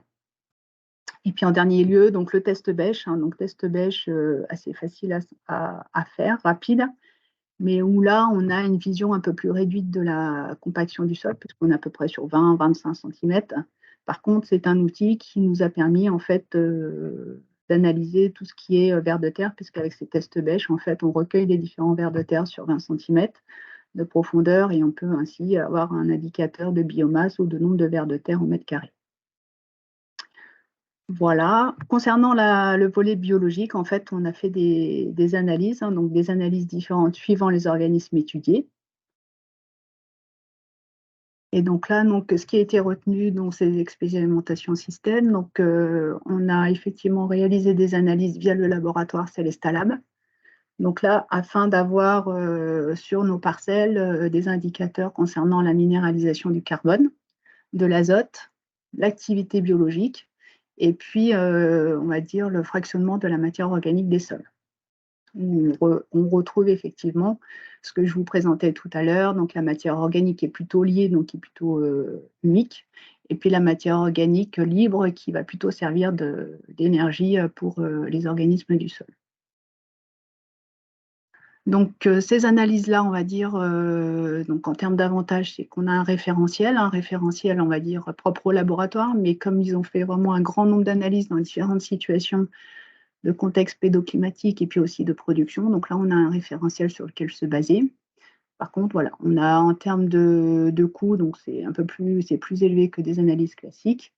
Donc, pour tout ce qui est aussi minéralisation et activité biologique, c'est dans des conditions de labo, donc ça nous donne un potentiel de minéralisation, on va dire, du sol, parce que là, c'est fait dans des conditions à 28 degrés. Et puis, concernant l'activité biologique, en fait, on ne sait pas de quel organisme il s'agit. Voilà, on a une activité biologique globale. Ensuite, on a également analysé les nématodes, donc via le laboratoire ELISOL. Donc là, en fait, ces nématodes sont identifiés via de la microscopie optique par le laboratoire. Donc là, on a différents indicateurs qui nous sont proposés par le labo. Donc, on va dire qu'on a une abondance en termes de nématodes, et puis on a différents indices qui sont calculés. Donc, l'indice d'enrichissement, de structure, et puis on a aussi une identification du type de nématode entre des nématodes libres et puis les nématodes phytoparasites. Donc, la même chose, on a un référentiel donc, qui est interne aussi au labo. Et puis, par contre, c'est des analyses qui coûtent relativement cher, autour de 250 €. Et puis, ce qu'on constate aussi, c'est souvent que les résultats nématodes sont quand même très liés à la culture et en place et au précédent. Donc, ça, on y reviendra tout à l'heure. Et puis, dernier type d'analyse, je vous l'ai dit, c'est les tests Bayes qui nous ont permis effectivement d'identifier les vers de terre sur les différentes parcelles, de déterminer leur catégorie écologique et d'avoir une idée de la biomasse de ces vers de terre.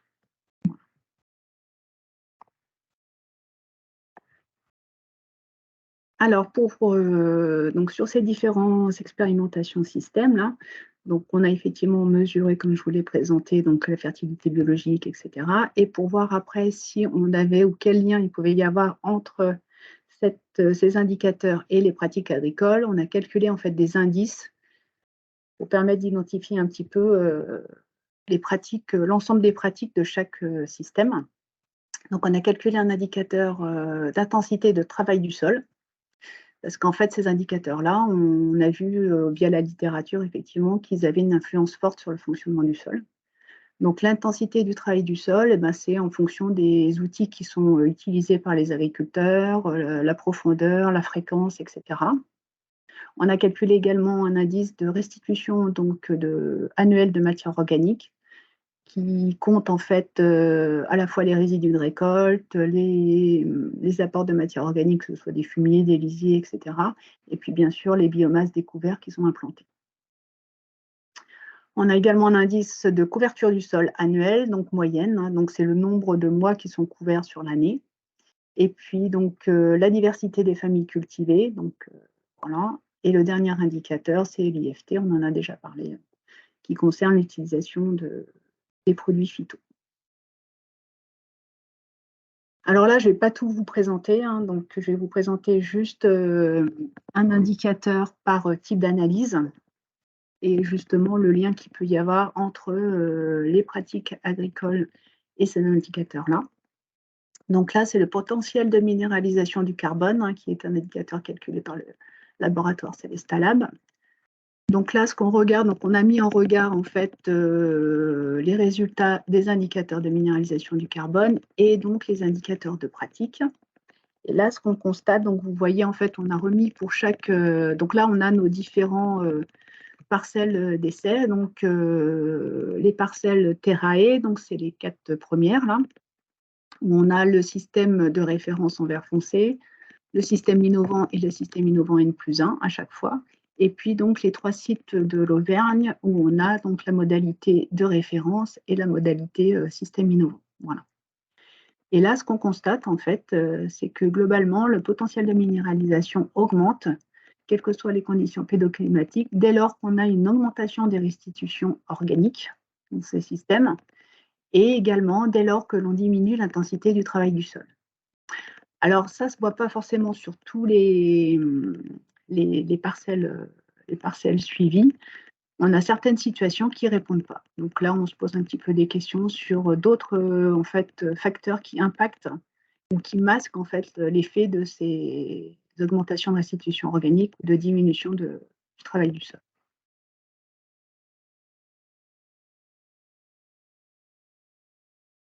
Concernant donc les nématodes, donc on a retenu un indicateur là, donc l'indice d'enrichissement en fait ça nous donne en fait une idée du flux de nutriments qu'il peut y avoir dans le système. Donc là, ce qu'on constate, c'est que pour l'ensemble des systèmes qui ont été suivis, en fait, on se retrouve plutôt, on va dire, plutôt pas trop mal, entre guillemets, c'est-à-dire qu'on se situe entre le seuil inférieur et le seuil supérieur qui ont été déterminés par Edisol, là. Voilà, donc quels que soient les systèmes. Et là, en fait, ce que l'on observe au regard des pratiques qui ont pu être mises en place sur les systèmes, c'est qu'on a un effet quand même qui ressort sur la quantité moyenne annuelle de restitution de la matière organique. Par contre, l'effet baisse de l'intensification du travail du sol est plus difficile à cerner. Là, il ne ressort pas en tant que tel. Et donc, il y a des choses aussi qui ressortent et on se pose la question effectivement de l'effet aussi de la présence plus importante de légumineuses sur les systèmes innovants, savoir de quelle façon en fait ça peut jouer parce que ça n'a pas été étudié plus que ça. Et puis, on peut se poser la question aussi sur ces résultats d'analyse, sur l'échantillonnage, en fait, et notamment les pratiques de fertilisation qui ont pu être faites juste avant les prélèvements. Voilà. Donc, c'est vrai que là, on n'a pas forcément des résultats aussi nets que l'indicateur précédent, mais on a quand même un effet donc, de l'effet de la restitution de matière organique sur le flux de nutriments globalement sur tous les systèmes. Donc, dernier indicateur, donc, les vers de terre. Donc là, ça a été étudié uniquement sur les sites isérois. Donc là, vous avez donc les 4 parcelles iséroises. Et en vert foncé, donc la barre vert foncé, c'est des vers de terre endogés, donc la catégorie écologique des endogés. Donc en fait, au niveau des vers de terre, on a 3 catégories écologiques. On a la catégorie donc, des épigés, donc les vers de terre qui restent en surface. Ce sont des petits vers de terre qui se reproduisent très très vite, plutôt les vers de compost. Et ensuite, on a donc les vers de terre anéciques. Donc les anéciques, c'est ceux qui en fait qui montent et qui descendent au niveau du sol, qui vont chercher la matière organique en haut et qui la descendent et la diffusent dans l'ensemble du profil. Et puis les endogés qui sont plus, on va dire, qui travaillent plus de façon horizontale au niveau du sol. Donc là, on a retenu uniquement donc c'est les endogés et les anéciques, c'est ceux qu'on retrouve principalement donc sur les expésystèmes. On retrouve généralement pas ou très très peu d'épigés. Donc là, ce qu'on observe en fait, c'est que pour ce que l'on observe, c'est qu'on a un site, on a énormément de vers de terre. Vous voyez la densité de vers de terre, on arrive à des 400 vers de terre au mètre carré.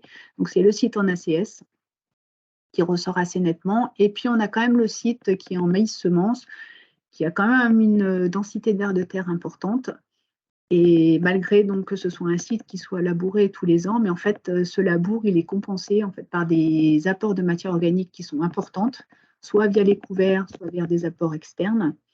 Et donc, il compense potentiellement les effets négatifs du labour sur ces vers de terre.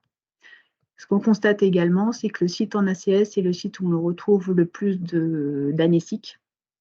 Donc, par rapport au site qui est labouré, où là, c'est les endogés qu'on retrouve le plus.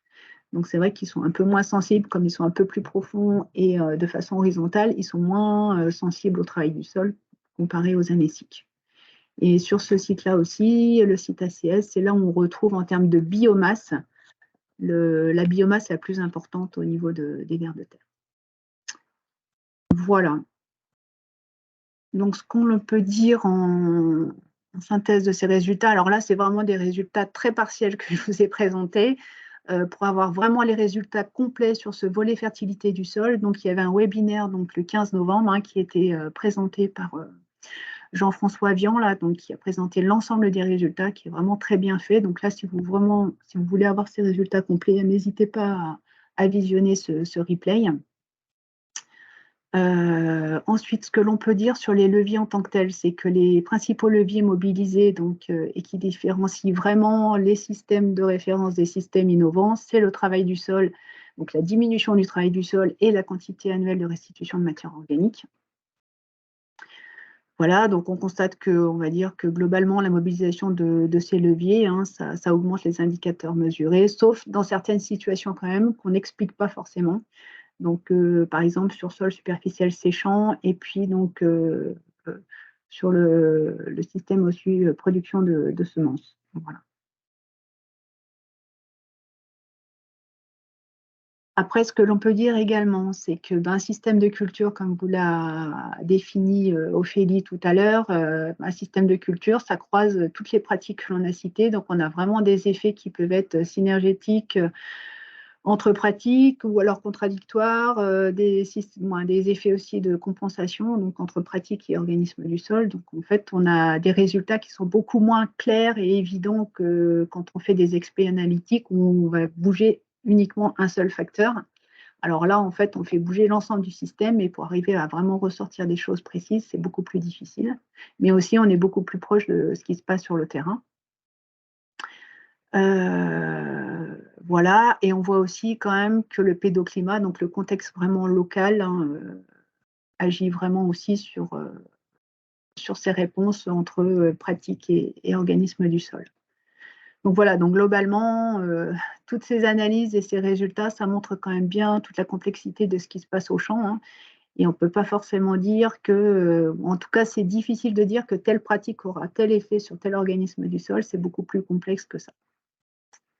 Voilà. Par contre, ce qu'on peut quand même dire, c'est que tout ce travail qui a été réalisé, donc comme l'a signalé et redit Johan, c'est qu'il a été réalisé grâce aux agriculteurs aussi, qui nous ont permis de pouvoir faire ces expérimentations. Ces agriculteurs-là se sont aussi formés sur ces sujets, hein, qui sont très intéressants et notamment innovants. Et aussi, donc, nous, qui nous ont permis aussi d'avancer sur le volet de la fertilité biologique, un sujet qui est encore à étudier. On connaît encore très peu de choses sur ces organismes du sol.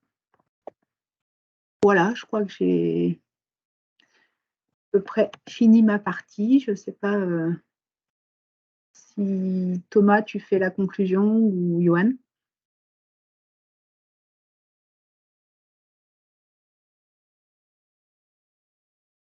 On va peut-être prendre des questions, peut-être, je ne sais pas si... Oui.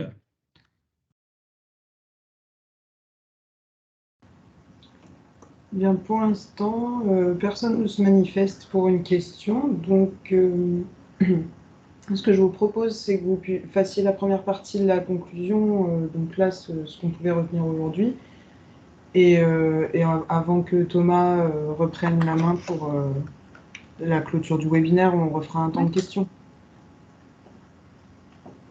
Johan, je te laisse. Vas-y. Donc là, bon, on a remis quelques points qui nous semblaient importants hein, par rapport à tout le travail réalisé et tout ce qu'on peut ressortir de ces expés systèmes.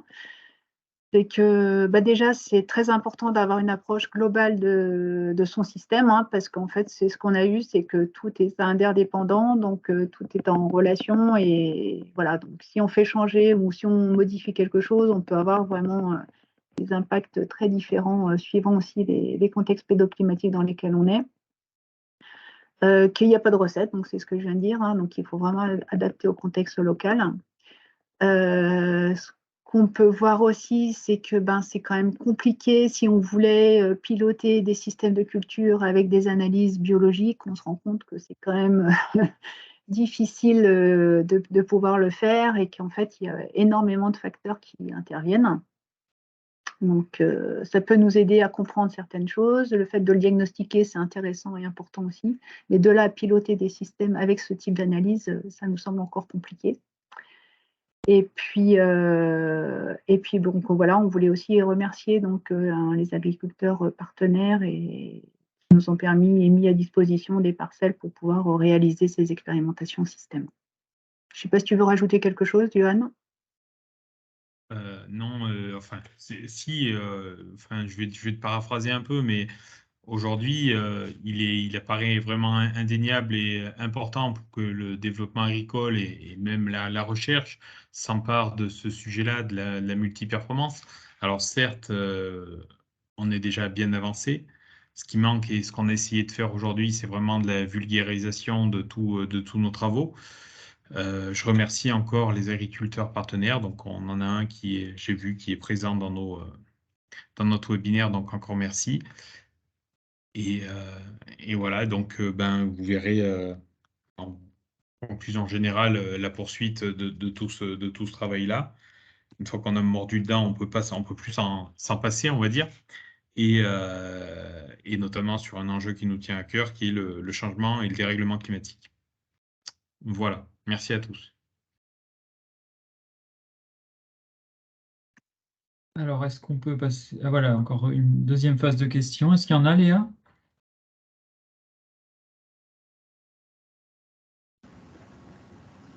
Non, pour l'instant, personne. N'oubliez pas que vous pouvez demander l'activation de votre micro si jamais c'est plus simple pour vous à l'oral qu'à l'écrit.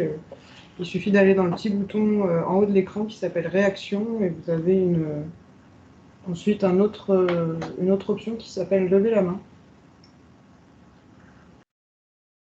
Voilà, donc c'était juste pour vous dire, donc vous avez eu des présentations assez riches, hein, en termes de résultats, qui reprennent ce qui a été présenté dans les autres webinaires. Donc comme l'ont dit les collègues, n'hésitez pas à aller visionner les replays qui seront mis à disposition sur le site de la Chambre et la chaîne YouTube. Donc sur le site de la Chambre, dans la rubrique Innovation R&D, Valorisation Transfert. Donc vous retrouverez les diaporamas et les vidéos d'enregistrement de ces webinaires. Donc n'hésitez pas à nous contacter aussi, hein, si vous avez besoin d'informations supplémentaires. Il y aura aussi des livrables et des documents écrits qui seront diffusés. Voilà, donc je vais passer à la phase de remerciement. Ah oui, non, d'abord, juste vous dire que ces dispositifs, eh ben, ils arrivent à une phase, on va dire, de fin pour ce qu'on vous a présenté aujourd'hui, mais il y a d'autres projets qui ont été lancés et qui s'appuie sur les enseignements et les résultats de ce qui vous a été présenté, avec, vous voyez, une couverture de l'ensemble du territoire régional. Et on a notamment ces deux projets structurants qui ont démarré cette année. Donc le projet Adaptora, qui est en grande culture, sur les questions d'amélioration de la résilience des systèmes de culture et de l'efficience d'utilisation de l'eau dans le contexte du changement climatique. Et puis le projet Récif, qui est sur les exploitations plutôt de polyculture élevage, où on va chercher à améliorer les performances des systèmes fourragers pour répondre aussi à cet enjeu de changement climatique. Donc ce sont deux projets aussi pépites qui bénéficient donc des crédits pépites du Conseil régional. Et pour terminer, je vais juste remercier aussi moi-même les agriculteurs et contributeurs aux différents projets qui ont œuvré ces dernières années, que ce soit dans Dessine, Hérissine, Terrae. Merci à l'équipe d'organisation de ces webinaires et intervenants aussi. Donc l'équipe d'organisation, c'est d'abord à la Chambre régionale Anne Vernet, Léa Maria. Aussi les collègues, bien évidemment, conseillers des chambres départementales, donc Ophélie Boulanger, Johan Ginestière, Laetitia Masson en particulier. Et puis les personnes aussi qui ont œuvré dans les autres webinaires qu'on n'a pas forcément vus aujourd'hui. Donc c'est le cas de Clément Bardon, de la plateforme TAB Chambre d'agriculture de la Drôme, Audrey Tabonne et Lionel Jouy d'Arvalis, et puis Jean-François Vian de l'ISARA, qui était notamment sur le webinaire Fertilité des sols. Voilà, merci à tous et puis bonne fin de journée, bon week-end.